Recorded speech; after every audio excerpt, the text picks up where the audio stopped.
Max, good morning. Thanks for doing this. Morning. Yeah, thanks for having me on. Appreciate it. Yeah, I really appreciate your time. Why don't we start from the top? You are the partner and co-founder of Ancova. What is Ancova for the listener? Yeah, so Ancova is an energy consulting advisory firm, and then we also have an energy marketing segment of the business. So when I say marketing, I don't mean advertising. I mean like marketing and selling of the product. And so we basically, the easiest way to explain it is we help oil and gas producers get their product to market. So whether that be crude oil or natural gas, and the different things that are involved with that. So, for example, negotiating their infrastructure contracts, which we typically call midstream contracts, or help negotiating the sale of the physical product. On our marketing side, we take physical title to those products. And so kind of like a broker, we'll buy it from a producer and then we'll resell it to an end user or to another larger market and take a fee on that. And then we've got within the Ancova umbrella, we've got a little technology platform that we have that's kind of putting some data analytics around all the data that comes in from the sales side. That's called Ancova View. And we've, generally played at that space between, like, for example, energy and monetizing that energy is the simplest way to put it. And been around for about going on 9 years, started it in 2014. Also the host of the Always Building podcast. So another podcaster. Yeah, for sure. We talked about it a second before we got online, but started that 2 years ago and the end of 2020, beginning of 2021. And it was called Talk Energy, covered just a broad, basically energy topics, everything from the oil and gas space to nuclear, renewables, just you name it, geothermal, anything there. And then about a couple months ago, decided to rebrand to Always Be Building, which is still very energy focused because that's where a lot of my network's at, but have also just kind of broadened it out and talking about entrepreneurship, talking about the markets, real estate, just really anything that I'm personally interested in, just in an attempt, as we discussed, to keep it fresh and keep just a new wave of guests coming in and keep me motivated, basically. For the listener, I think you're based out of Oklahoma City. You're big into energy, obviously with the company, all of that. But how did you get into energy? Yeah, so got into energy my dad was, I grew up around oil and gas. My dad was a geologist and an engineer. And then my mom worked on the kind of accounting side in the energy space. And so grew up in the Tulsa area, and my parents both worked for energy companies. Then we moved into the Oklahoma City area. And when I went to college, I went to Oklahoma State, didn't know what I wanted to do. My dad actually kind of pushed me away from energy just because of all the ups and downs, being in the oil and gas market, and just seeing kind of how crazy everything can get. And so he was like, you should do something that's not as cyclical and that you can, not be tied to this crazy market. And so I went into undergrad actually with a hospitality management degree, and was at Oklahoma State, which had at the time the best program in the US for that. And just thought, like, as an 18-year-old, 17-year-old, when I picked it, I was like, oh, this is cool. I can live wherever. And shortly realized after I got into that degree that I didn't love it. I love some aspects of it, but didn't really find it pulling me into that space. And so graduated right around, just decided to stick it out, because if I would have switched in halfway through, it would have taken me longer. But then I graduated right when the great financial crisis hit in 08, 09, and had a couple internships in the hospitality space, and was had some job offers that I didn't really want. And so my parents kind of pushed me. They're like, why don't you just stay in school? Which there's pros and cons to that. I don't know that getting an MBA, which is what I did right out of college, is really the best move. But for a lot of people, for a lot of different reasons, because I think you can learn a lot more in the real world. But for me, it made sense, and I was fortunate. So I just kind of stayed in and got another internship that summer to an oil and gas company in Tulsa called Williams. And they're a midstream company, so it's on the pipeline side, and fell kind of in love with that segment of the business. And then out of grad school, got a job at Chesapeake Energy, which was the largest driller and second largest producer of natural gas. And from there, just it was in that commercial role, which is really that, liaison between the people producing it and the people that need to use it. And I've just, ever since that internship, always found myself kind of in that role. And then was at Chesapeake for a number of years, and then went over to another company that the CEO of Chesapeake left and founded, and was there for about 6 or 7 months. And that company had a lot of issues, and ultimately a number of their entities ended up going bankrupt, but left there. And then started Ancova with my old VP from Chesapeake, Mark Edge, who was 30 years my senior. And he had left Chesapeake at the same time. And we're like, hey, I was doing some consulting. He was doing some consulting. We're like, let's partner up. And at first it was just kind of maybe this is like bridge the gap to the next thing that I'm going to do. But we had success and started signing up clients and then started hiring people and incorporated at the end of that year. And I've just been doing it ever since, and just very fortunate to find an industry that I love, and, something that I think plays well to my strengths in the specific niche that I'm in. And I think it's really hard to find a career that you're passionate about. And I've been very lucky to find that, but then also just learn a lot along the way. And the skills that I've learned, I think, have value. So, so a mix of luck and a mix of just kind of, starting to do different things and figuring out what I liked and what I didn't like. And I think that's what I would always encourage people to do, is like, it's hard to know what you want to do, what you want to be, until you start doing. And then once you start doing, I think it's pretty easy to find out what you don't like. And that seems to be, in my experience, a lot easier for me to find the things I don't enjoy. And then that helps me kind of start nudging in the direction towards the things I do enjoy. But that's how I got on this path. I've read a lot of your Twitter stuff too. Big fan of it. You put a lot of good content out there. So thanks for that. Thanks, man. Did you ever cross paths with Aubrey McClendon? Yeah, Aubrey, I was actually worked pretty close with him at the end. Yeah, he was the CEO of Chesapeake when I started, and was a pretty larger than life figure. At the time, was a billionaire and had a lot of success building this company from the ground up, and just got to be really fortunate to be around him. They really empowered young people at the time. And so one unique aspect of my job was I was in a really good role, and a role where I got to see him do a lot of cool things. But because the company was so fast paced that, a lot of times I would just be thrust into these situations where, my boss would be tied up, the VP would be tied up, and we'd have like a management meeting with executive management. And they were like, hey, you need to go present at these meetings. And so pretty early, I got to kind of stand up in front of the executive team, the C-suite guys at a Fortune 500 company, give presentations, get grilled and asked questions by those guys. And Aubrey was one of those guys that just had this ability to continue to ask you questions until you couldn't answer one, right? It was like, oh, that's a great answer. And then he would just keep going. And so just really fortunate to be in that position to do that. And then when he left, he had the stock price was doing bad. The company was in some rocky financial times. And he basically got ousted by the board of directors. We had some activist investors come in, Carl Icahn and some others, which is a pretty wild thing to live through. And then he left and started American Energy Partners. And Aubrey was one of these guys where he would always respond to people's emails for the most part, or try to respond to people, even if it was just like a really short, 1 or 2 words, no punctuation or anything, but he would try to get back to people. And he made that like a thing where he was, if people reached out to him, he would say, hey, sorry, I can't talk to this person or whatever, but he would try to respond, even as the CEO of this big company. And so when he went over to do his new thing, I stuck on with the new management. They had this big transition thing where they brought in like the Bobs kind of off Office Space. I don't know if you've seen that movie, but this like management consultant group came in, they did all this stuff, and I got to sort of live through that, which was interesting. Learned a lot about kind of what not to do and what to do. They did some things right. It wasn't all wrong, but it was clear after that period that the company had really changed. The culture that he had tried to foster wasn't really the same culture with this new company or with the new management. And as a young 26, 27-year-old, I just wanted to continue with what I knew. And I thought, this guy's so exciting, looked up to him as a role model. So I just emailed him one night. And I knew they were hiring a bunch of people because he was kind of rubbing that in Chesapeake's face. It was like, we've got all these positions open.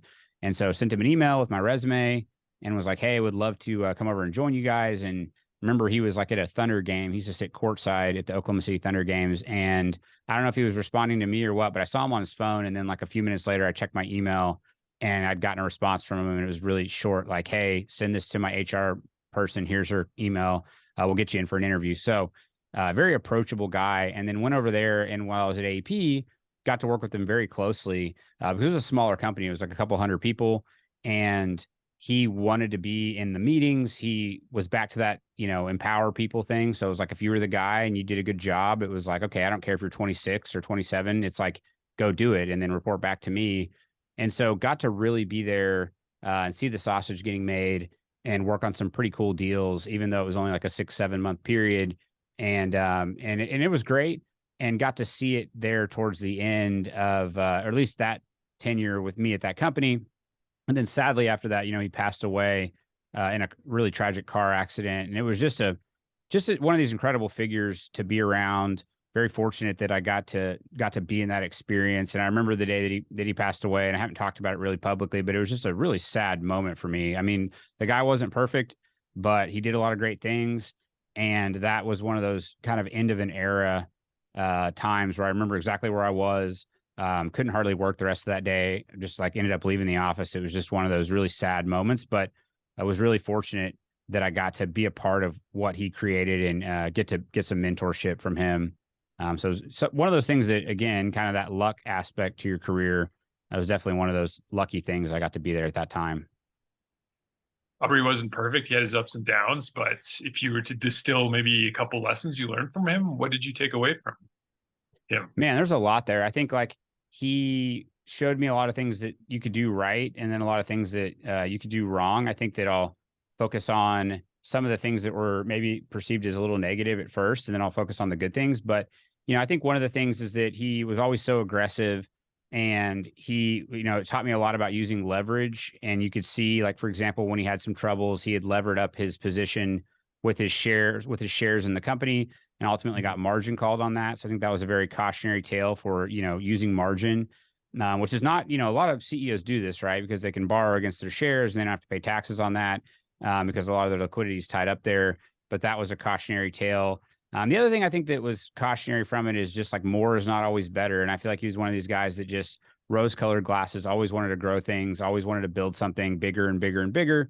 And I think that, there's a time for that, and there's a time for not always growing at the sake of growth. And even with like what happened with AEP, they got in and they grew this company really quickly, and the timing was just bad. Like they went fully in and oil prices were high, and then they crashed. And it was just one of those things where, had he been more patient maybe, or waited some, or been, a little bit more conservative, things maybe could have turned out differently there. I'm trying to think what else on the negatives, because there's a bunch of positives that I want to talk about, and I wanted to finish with those. I think that, those are kind of the main things. He, just a really aggressive guy. And again, it gets back to like, at some point, like, when is enough enough? And I think that's one of those lessons that I kind of learned and saw that. The other thing that I learned from him that was kind of a negative that taught me some positives was just the work-life balance thing. I mean, the guy was so driven, and I kind of bought into that, right? I bought into this, like getting to work, being there long day hours, working on nights and on weekends. And he really pushed that, and he fostered that culture. As I've gotten older, I've kind of like moved the opposite direction, where it's like, look, you can put in all these long hours, but at the end of the day, you have to have a life. And what are you working for? Somebody who's definitely a workaholic, but I still struggle with that balance. But that's something that I think I kind of idolized back then. I thought it was really cool. And then now that I'm older, I'm kind of like, I just don't see the point of doing that culture. I think you can get a lot done and accomplish more sometimes, even when you're more balanced. In terms of the positive, the guy was like, this larger than life figure. He had this charismatic nature to him. He always remembered people's names. He really knew the importance of how to be a leader in terms of making people feel appreciated and want to follow you. And so he would do things like that, always responding to people. Like, I really try to do that. I don't always do it now that I've got a bigger social media following, but even now, like with Twitter and the DMs, people send me a note. I really try to get back to them, even if it's, hey, I'm not interested, best of luck, something like that, even, like, right. I see the value in responding to people. And I think that that's something that I just saw the power in that with him, because when he would respond, you would feel like, it felt really good. He was like, hey, this person's really busy. They've got all this going on, and they've taken the time to respond. So I think that means a lot. The other thing is just like the knowing people's names and like being willing to engage with people. I think that he just, he had this level of charisma that was just contagious, and trying to figure out some of those things. I mean, he would do stuff in meetings, like when he really wanted to make a point, he would start getting quieter and quieter sometimes, and everybody's like leaning in, like hanging on every word. Like, he could just command a crowd. He knew how to do the public speaking thing. I think that his some of the stuff on the deal side, like, yes, he probably got too aggressive on a lot of deals, but at the end of the day, like, he showed me that if you don't win, then if you're not first, you're last, kind of deal, right? And so there's a lot of times where maybe he won deals he shouldn't have won, but he also showed me that aggressiveness in the right circumstance can be the factor between success and failure, because if you don't get the thing you're going for, somebody else will. So just learned a lot about how to be a leader. I learned some things on the good side, some things on the bad side. but one of those guys that, you know, I'll always remember those times because it just seemed like an enigma to be around. Like there's really not anybody else I've ever met that's like him. I've met some high profile people that were close, but never with just the level of charisma that he had. So it's a really interesting person to get to spend some time, especially at a young point in my career. Oil and gas is a technical operation, energy extraction. He wasn't technical, if I'm correct. What do you think allowed him to succeed? Was it creative deal making? Was it good capital allocation? Did he have good market timing? What allowed him to succeed in a technical business without a technical background? Yeah, I think it was the deal side and understanding like when a trend was happening and understanding how to move on that trend. And so a good example would be like a Steve Jobs or even like an Elon Musk, where they didn't necessarily like invent the thing that, you know, made them really successful in all their wealth, but they spotted the trend and they identified, okay, this is going to become a thing. So rather, instead of being like the inventor of, for example, hydraulic fracturing and horizontal drilling in the shale revolution, he was an early adopter to see that these technologies were going on, and then the light bulb going off that this is going to change everything. So I need to be a first mover in getting this acreage that then we'll figure out how to get good at fracking, get good at drilling in this way. But like he realized that if he didn't have the acreage, if he didn't have the, you know, the resource, that somebody else was going to have that light bulb come on and get in front of him. And so he just was somebody that could identify those trends and move quickly, and then basically be on the very cutting edge of a huge innovation movement, basically, where everything kind of changed. And I've seen that with a lot of these other, you know, really successful kind of billionaire types. It's like, you know, Steve Jobs, when he thought about the iPhone, like knew that this was going to change everything, or even back with Woz with the Mac. I mean, he just always kind of was looking to the future to say, how is this going to change everything? Similar to Elon with getting, you know, on the different stuff that he's done in his background with the payment stuff, and also on the electric cars or the SpaceX thing. I feel like he's maybe not, people give him a lot of crap because they're like, oh, this guy's didn't invented anything. It's like, yeah, but he was good at marketing. He's charismatic. He was able to spot the trend and then put himself in a position to be at like the cutting edge of that trend and then market it really well. I think Aubrey did that also with shale oil and gas. You think there's room for innovation and kind of the next thing in energy nowadays, or have those days passed, or how are you viewing it nowadays? Where are you looking? Yeah, I think you mean energy or oil and gas, because there's it's kind of a different way to look at it. I think in oil and gas, it's probably, we are still gaining knowledge around efficiencies from drilling and efficiencies from hydraulic fracturing or fracking. For example, you can look at areas like the Haynesville, which is a big dry gas play, and that's down in Louisiana and in East Texas.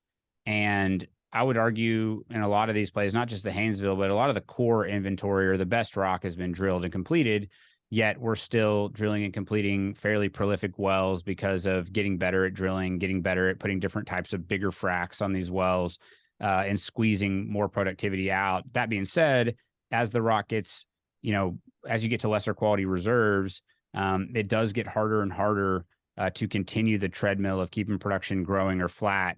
And so we'll see. I mean, I think the big innovations typically come in response to price. And so if prices are going up because people think that we're running out, you know, a higher price environment tends to lead towards people trying to be more innovative because they can experiment more, because the higher prices make things work easier. It's more forgiving, right? It's like you can take a chance, try something new. And because of the higher prices, if you haven't had moderate success, you can recoup some of that investment. So I think that, you know, in a low price environment, I think there's probably less innovation because people are hunkered down. They're not spending money on exploration. They're not spending money on new technology. I think if, you know, the scarcity aspect of oil and gas continues to increase, then there will be more innovation. And I would say the same thing for energy broadly in terms of electricity and just the market. I think the world is pushing towards wanting more intermittent energy sources like wind and solar and batteries to store that energy. But a lot of that intermittency is causing, in some ways, the price of energy to be higher. And so, for example, technologies like nuclear energy, to me, after all the podcasts I've done in energy, it really seems like nuclear is the place where humanity will ultimately end up. It's kind of like if you did a game theory and you looked at this, that's where we're ultimately going to be. I think there will always be some applications for intermittent energy like wind and solar. I think that the penetration that they can get on the grid is only up to a certain point, and then it becomes really problematic. Like it's easy to go from 0 wind and solar to 10% or 30%. Beyond 30%, when you start to get to 40, 50 and more percent of the grid, it causes real issues just because of the intermittency. So it's more of a supplemental energy form, which I know that's probably not a popular take with the green energy crowd, but I think the physics behind it and I think the real life examples show that that is the case. And I think with oil and gas, I don't think this, I know it's a finite resource.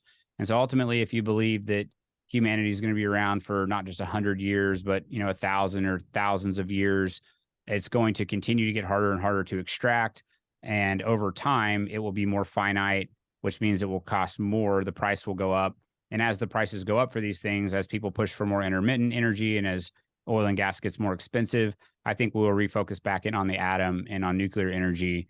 And to me, that is probably the only viable long-term, and by long-term, I mean hundreds or thousands of years into the future of continuing to provide abundant energy to the masses.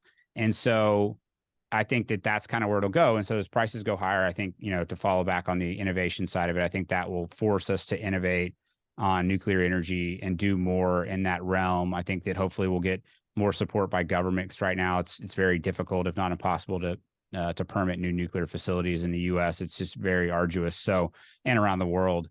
So anyways, that's kind of where I would see things going on the innovation front. In terms of energy, oil and gas pricing today, one of the big concerns is the shale production. Everyone's always scared that shale production is going to pick back up and crater prices. Are you seeing activity in shale increase, or is it kind of dying off like people are suggesting? How are you viewing it? Is it yet to be seen? Well, I think I just did a thread earlier today on Twitter about the recent production cuts from OPEC. And I think that, to me, the big story there, in my opinion, and I outlined it in the thread, is basically that OPEC no longer views shale as a concern, really. Like they view it as, hey, this is out there, but we're not as worried about them taking up the market share like they used to the last decade. And, prior to that, the U.S. was ramping up this production at this incredible pace. Today, we are not where we were, below the pre-pandemic levels on oil production. And the pace of growth is like 50% of what it was. So we've slowed way down. Part of that was the war that OPEC waged, the price war on the U.S. shale producers. So back in 2014, right around the time I took that job with Aubrey, they started increasing the amount of production, which flooded the market and made oil go from $100 down to $30 or below 30, which really hurt the U.S. shale producers. Those guys kept drilling throughout last decade, and OPEC continued to, want prices to be soft to stop them from drilling. And ultimately what happened is we had about a decade of lost returns. I think if you looked at the average return on equity in the public side, and maybe even including some of the private investments, it was about 0% from 2010 to 2020. If you factor in last year's high prices and do a 10-year look back from there, it's still like in the low to mid single digits in terms of returns. So, the price war worked from OPEC. It caused investors to get very jaded. We burned a lot of capital in the oil and gas space. And then that also coincided with the rise of kind of the ESG stuff, which had always been around. But the ESG movement really started picking up steam. And it was a number of factors. One, it was the bad pricing for oil and gas and the bad returns, which made it really easy for investors to say, I don't want to be in this industry anymore. And then ESG gave them another reason to be like, oh, and by the way, we care about the environment. But ultimately, they can say they care about the environment, but the returns were terrible. So it wasn't like they were giving up something in terms of making a lot of money. It was like easy for them to pivot. So the ESG stuff started ramping up. And I think that was coincided with the, just the tech bubble that had been going on the last couple of years with, the government and all the liquidity coming into the system, risk assets going crazy. You saw the valuations in the technology space just soar to unbelievable highs. And those valuations really, again, I think even push people away from traditional energy. It's like, hey, these are hard assets. This is a high CapEx business. Look at these incredible growth stocks that have these incredible, huge valuations. So investors were going that direction. And I think like ESG and green tech, whatever you want to call it, was kind of lumped into that category. They're like, it's innovative, it's a growth market, it's technology. And so they were getting the benefit of, that push. And then last year we saw that stuff kind of get way reined in as the Fed started raising rates. And now, we'll see if investors will pivot back to the shale patch. It does not seem like they're doing so in a meaningful way. It's a little bit higher as a percentage of the S&P than it was then, but not back to where its all-time highs were. And so for shale to get back into growth mode, it's got to be driven by capital markets and capital flows. Like right now, the public guys get punished if they exceed their production targets. A lot of them have been mandated to either stay flat on production or to have slight growth, kind of 5% type growth levels. And then they want, capital being returned to shareholders in the form of buybacks or dividends. And so that's like what they're incentivized to do. And if you look at these management team members the prior decade, these guys were incentivized to grow production, and their balance sheet or their bonuses were based off of that. The company compensation was based off of that. And so, you show me the incentives, I'll show you the outcomes. That if the incentive is to grow production, they'll grow production. If the incentive is to return capital to shareholders and to not grow production, then that's what they're going to do. And that's what they're continuing to do. And I think it's that coupled with, so it's investors' appetites coupled with the ESG stuff, which is pressure across the industry. And that's pressure in the form of even on the banking side, like banks are being pressured to not lend to oil and gas companies. Big funds like BlackRock are trying to pivot away from oil and gas companies. So in general, there's just less capitalization that's coming in. And the capitalization that is coming in now is in the form of from the consumers, which I made a tweet one time that's like, look, if oil and gas companies can't get it from investors, they'll get it from consumers. And that's the reality. Last year showed, with multi-decade highs in oil and natural gas, that they were getting a lot of cash flow in from the consumers. The bad part for the consumers was they weren't using that cash flow to grow. They're using that cash flow to return it back to their investors who had just lost money for the last 10 years. So at this point, U.S. shale and U.S. production seems like it is going to be on a much more measured and slow trajectory of growth. Natural gas and oil probably want to bifurcate them. Oil is, on that slower trajectory. Gas, we just have so much of it and it's so easy to turn online. And, even small private operators that aren't bound by the public equity constraints and that aren't bound by maybe the ESG narratives as much as the big guys, they have the ability, because of the abundance of nat gas, to really amp it up in a big way. So we saw last year us setting some supply records on the natural gas side, which is why prices are languishing around $2 right now, which on an inflation adjusted basis is an incredibly low price for that commodity. I mean, it really, if you look at it in terms of all the inflation we've had over the last 15 years and the price of gas is $2, I mean, that is just an amazing subsidy for the consumers. And so nat gas is a little different, but in terms of oil, I think the production growth in the U.S. is going to be flat to declining. I think OPEC's going to not be as scared of us flooding the market. They're going to have a lot more pricing power. And I think that the ripple effects of this are going to be felt from a geopolitical side and a balance of power side at the world stage, because now you've got governments that are trying to fight inflation in the West. They see a looming recession coming that they're worried about. You've got the largest ground war since World War II in Ukraine with Russia. And all three of those things are going to be exacerbated by higher oil prices that now OPEC and OPEC Plus, which Russia is a part of, controls. Back to the war, I mean, it's being funded by energy sales from Russia. The inflation's it's going to be sticky if oil prices continue to be high. If we get oil up above $100 again, that's going to roll through on price side. And then if there's a recession or an economic downturn, typically oil prices will crater because of demand during those times, which acts like a stimulus because then that helps, the consumer. But if OPEC can continue to cut production and the U.S. isn't going to be there to meet the call for growth, then that could even make a recession worse, because even though demand falls off, prices stay high. So a lot of interesting things that tie together. If you start to look past just kind of will production grow or not, it can really have some ripple effects across a number of different things around the world. On the other hand, in the words of Warren Buffett, it never pays to bet against America. American ingenuity keeps proving itself over and over again. How do you think of it in that way, in terms of oil and gas production growing? It just never seems to pay to bet against America. And that's something that people discount a lot, it seems. They're kind of negative in terms of American ingenuity. How do you think of it that way? That you just never know. There always seems to be the next thing coming from the States, which is awesome. Do you think of it that way? Yeah, well, I mean, it was certainly true the last 10, 15 years, the shale revolution. I mean, we kind of shocked the world, including OPEC, I think. They did not believe that we could do what we did. And I think if you want to say what the wild card is, I would look back to the high price things. If prices are higher, there's a lot of places still to drill. They may not make sense at $70. They may not make sense at $50 oil or 30, but at $130 oil, there will be capital, right? And I think that Yeah, exactly. the capital will come in through the drill bit, through people that have production. It'll come from consumers. It'll also come from more private money that's not maybe constrained by some of those things like the stock market analysts that want a certain thing, or the ESG narrative. It's like if you're a private billionaire and you want to invest money.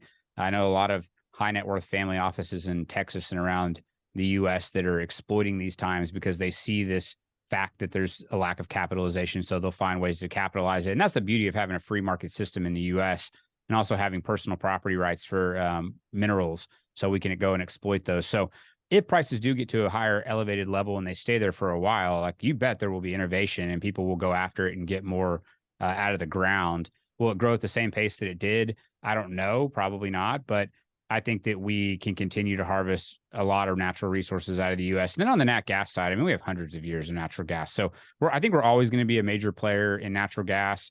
I mean, right now, people want to dog on the US. We're still the largest energy producer in the world, oil and gas. Exactly. We're like the third largest food producer in the world. We've got the most arable land in the world. We've got the best geographically positioned country on the planet. You've got access to two major oceans on both sides of us.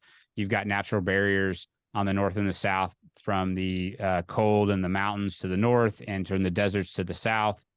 We've also got two allies on those southern and northern border. We just have a ton of things in our favor that, for example, like a Russia or a China, like, they don't have. Like China, the reason why they're so focused on Taiwan is because there's not many ways to get in and out of China. They don't go through US controlled or US allied controlled waters. Like right now, if you look at all the Chinese major ports, you basically have to go through some part of the ocean that is controlled by the US or one of our close allies. And so it's not even like a fighting a war thing. It's just like even commercial shipping. Like China doesn't have enough to feed its population. They don't have enough food there. They don't have enough energy to keep the economy going. If they were to get into a war with the US, we have a lot of power on the open ocean. And so Taiwan is one of those major corridors. If they controlled that, that would give them a lot more access to the world. The US doesn't have that problem. Russia, look where they're situated. They got a bunch of different borders all over the place that they got to protect. They've got abundant energy. But at the same time, they've got a history of that part of the world having a lot of turmoil. And so the U.S. is like geographically situated well. We've got the great energy resources. We've got good food resources. We're the best from a technology standpoint. I mean, if you look at Silicon Valley and what we're doing, I mean, I know China wants to usurp us there, and that may be part of the Taiwan thing with getting the chips. But we just, the brightest minds typically come to the U.S. We've got the best technology sector. And then the last thing is, we spend more than the rest of the world combined on our military. So people want to dog on the U.S., but I still think we're a pretty clear leader in the world across a number of different fronts. I'm not a geopolitical expert, but I, hardly see anything that says, we're headed down some doom path, other than maybe like our fiscal situation. I mean, yes, the government spends more than we make, and we have the advantage of being able to do that by having the reserve currency. But when it comes to that in and of itself, there's a lot of arguments to be made, but the likelihood of us defaulting on the debt, I mean, maybe that's the one chink in the armor, but I think that we'll continue to have a ton of strength. I don't think we'll default because of all those other factors. It puts us in such a good position that we can basically dictate the terms on the financial side, which we've done now for a long time. So that would be my take on the U.S. I'm still bullish on it. I think we got a lot of problems, but I think we're still the best positioned compared to a lot of other countries in the world. In terms of energy pricing, that is one thing that always worries me. Is, like I said, American ingenuity. You just never know what's coming down the pipe, which is something I think people discount a little bit. Yeah, in terms absolutely. of pricing, you don't have a crystal ball, but $100 oil. Are we headed there? I think OPEC is signaling that. I think the big thing about where oil is going to go in terms of price is going to be the world economy and whether we're heading into a recession. It appears that we are.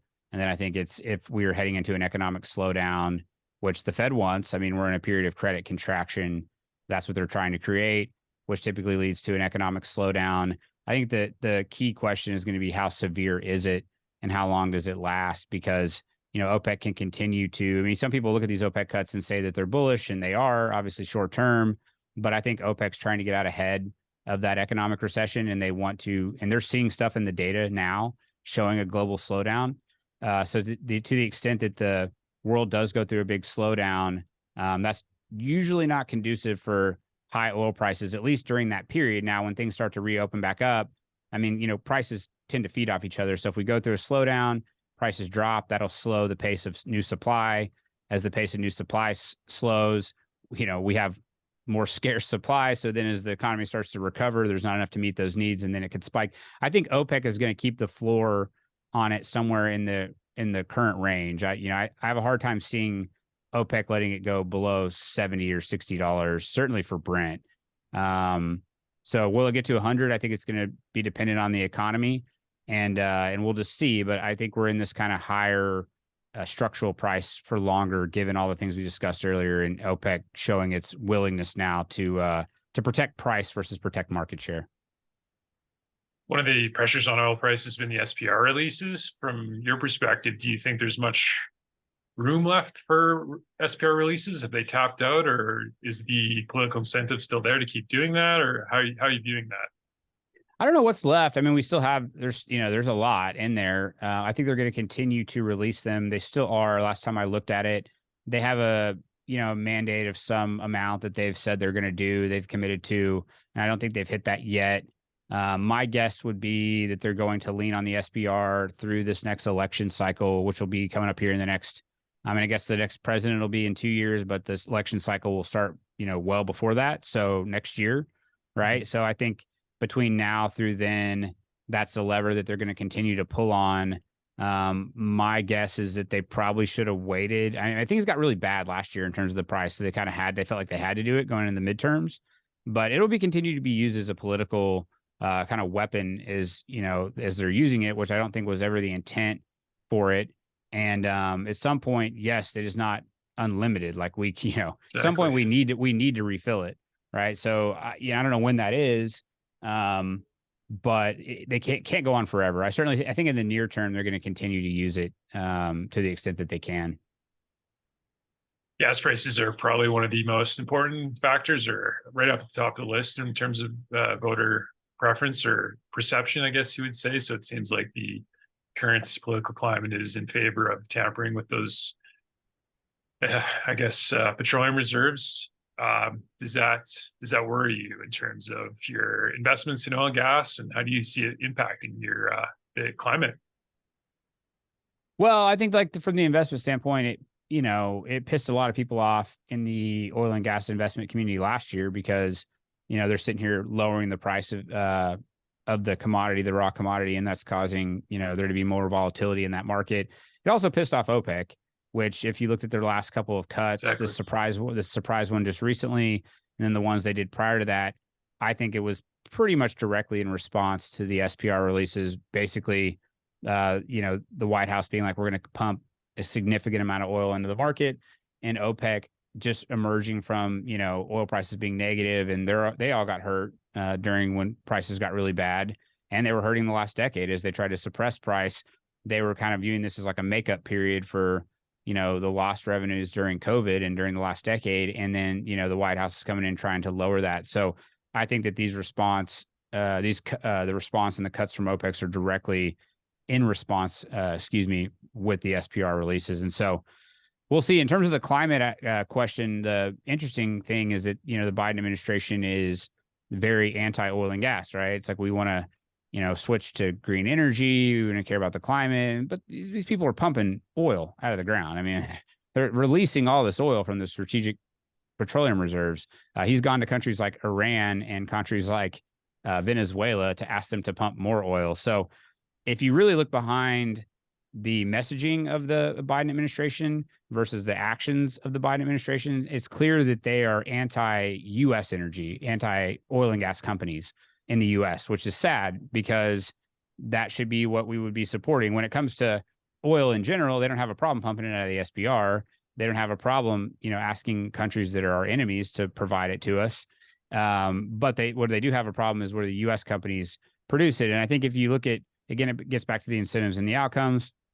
If you look at where A lot of the dollars come for these politicians. They come from these special interest groups on the green side. I don't think that this is a conspiracy theory. I mean, I really can't figure out another reason why they would be so anti-US oil and gas, but so pro oil and gas when it comes to their actions of them bringing more of it to the marketplace. I think it really comes down to, who are these people indebted to from their campaigns, from the contributions? Like, where's their group of people? And those people are clearly on the green energy side. And I think you see this across the board. It's not just at the national politics level. Look at like California, right? California is leading the charge on green energy. They are trying to make, electric vehicles mandated. They're trying to shut down their domestic industry.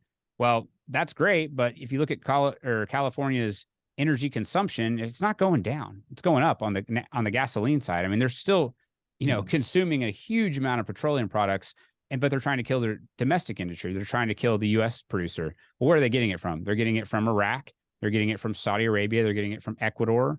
They're getting it from places where these barrels are much dirtier. I mean, Iraq flares 3 times the gas that California produces.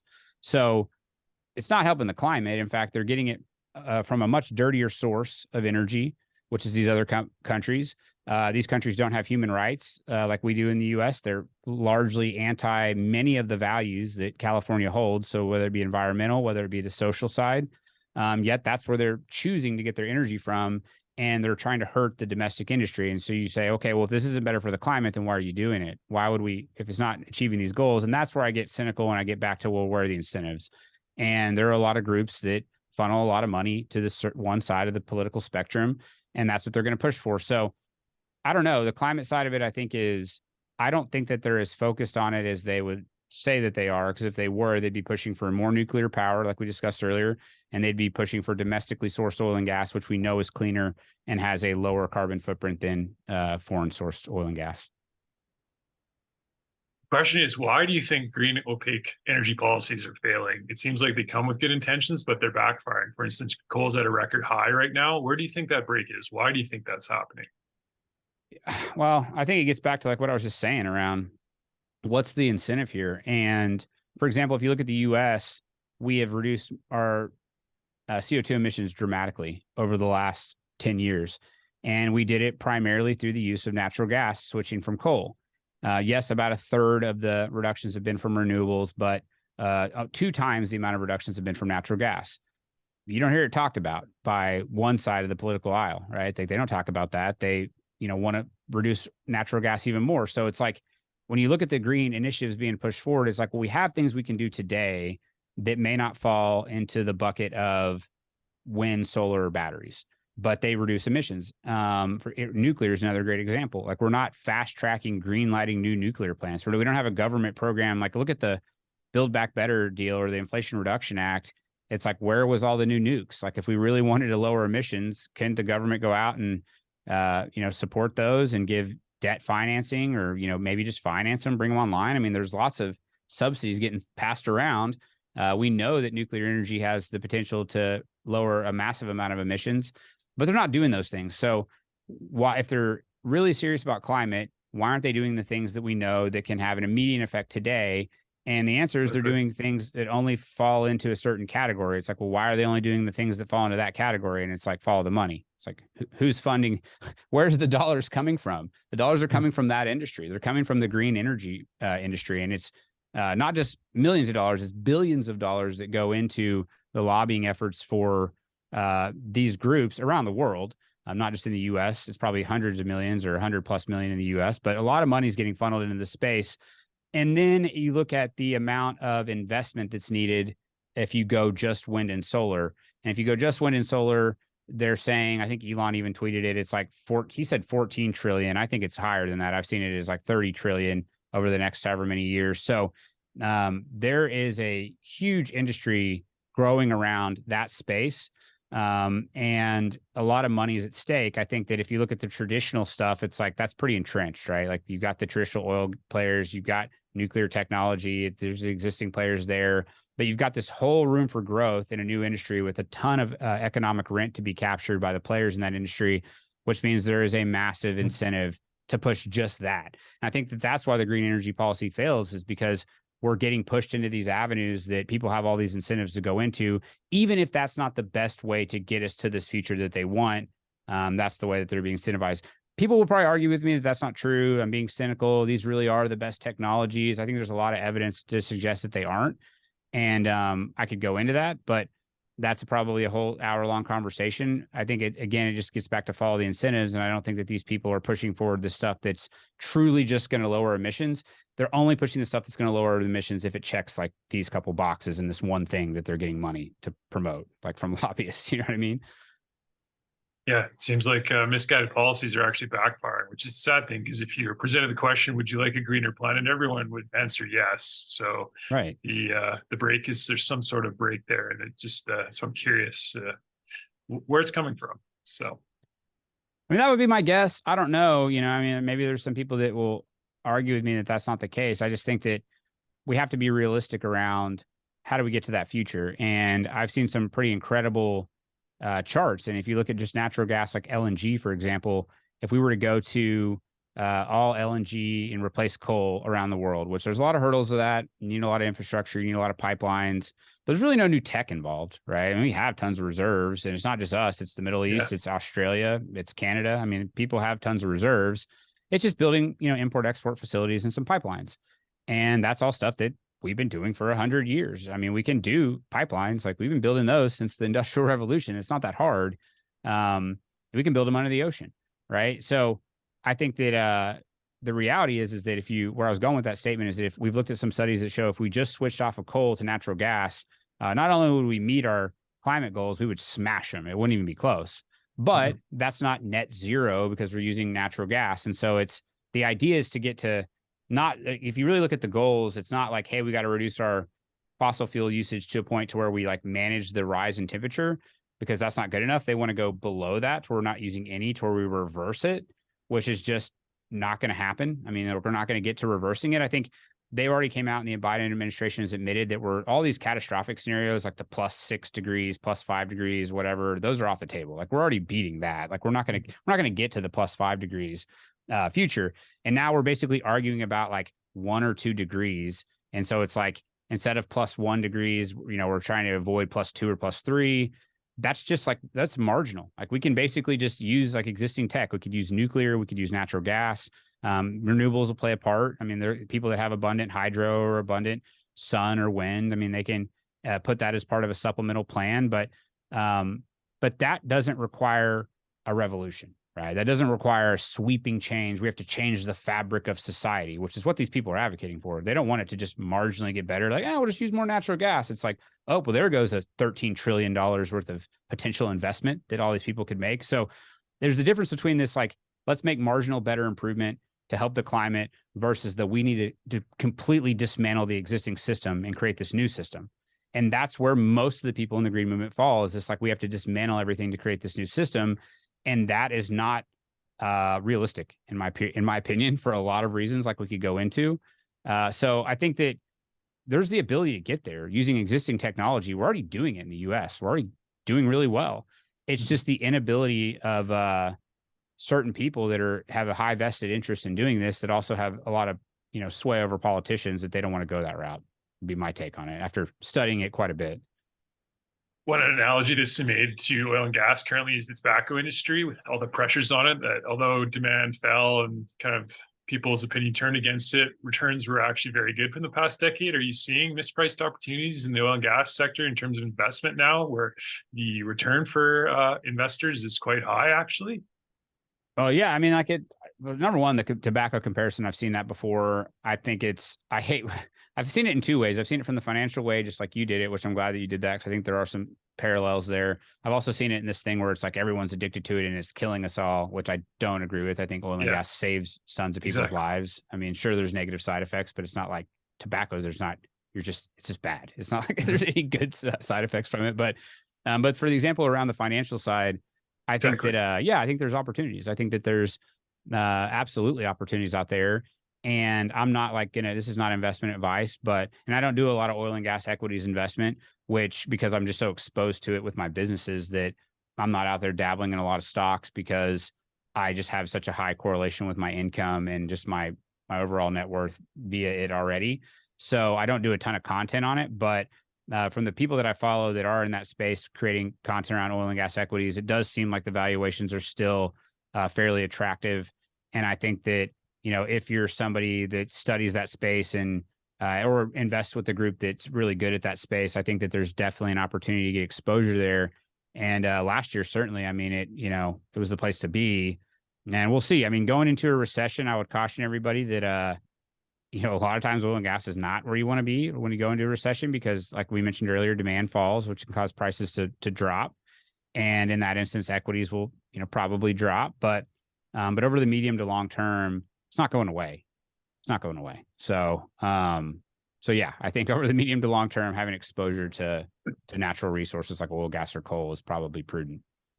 The idea is that there's been so much pressure on the industry that the capital is not being reinvested, put into the ground anymore. It's being returned to shareholders. And that is the time when shareholders get rewarded, and that there's actually a lot of opportunity these days.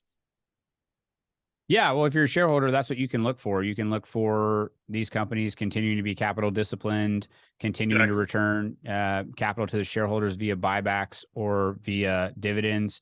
You can look towards a more risk mitigated approach, whether that be through CapEx discipline or spending. I think that the only issue with like public equities is the hedging side, which, sometimes it's like damned if they do, damned if they don't. So I know a lot of people that invested in the oil or in the natural gas equity space and were just like super frustrated last year because, prices ran up and these guys just got murdered with billions of dollars in hedge losses because they had everything locked in. And then they roll those hedges off and now prices crater. Right. So it's kind of like, just because you're in the oil and gas equities doesn't always mean you're going to get the benefit of what the macro is doing, because these are real management teams that have to make decisions and run a business. But that being said, I would always push towards, again, not investment advice, but I would look to people to try to get exposure via these indexes like the XLE or something like that. At least that's the advice I give myself when I try to play the space a little bit, if I do want to allocate some, because I think it can be really hard to pick the winners. I think that it's such a complex industry around inventory, around hedging, around CapEx, around just all these different things, that it can be really seductive to look at like traditional financial metrics when you're evaluating like an oil and gas equity. But there's a lot that goes into it. I mean, like, just for example, even something as simple as like where the decline profile is for the company. So for example, if someone has make up numbers, if someone has 100 barrels and another guy has 100 barrels that are flowing, but the guy on the left's 100 barrels, he drilled those wells 10 years ago, and the guy on the right drilled those 100 barrels last month. A layman investor would look at that and be like, well, they both have 100 barrels flowing. It's like, well, yeah, the guy on the that just drilled them last month, it's going to lose 80% in the next 12 months because it's shale and it's going to decline. So unless he keeps drilling, those are going to fall off. So that in of itself, just something like where their production declines are at within the life cycle of the reserves, is a super complicated thing to answer if you're looking across a company that has assets of hundreds of wells.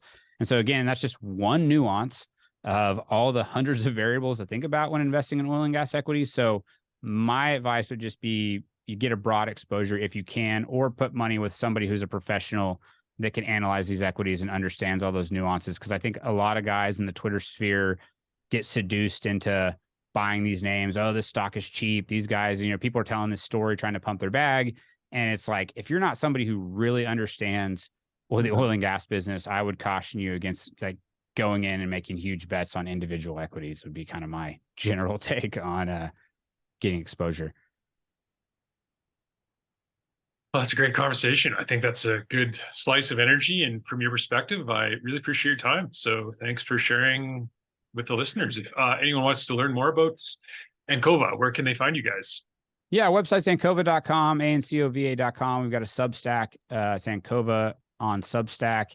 You can follow me on Twitter, Max_Gagliardi, or check out the podcast. It's always Be Building. We cover energy, entrepreneurship, real estate, the markets, just kind of anything, everything. So appreciate it, Trevor. Thanks for having me on. Thanks a lot. We'll wrap it up there.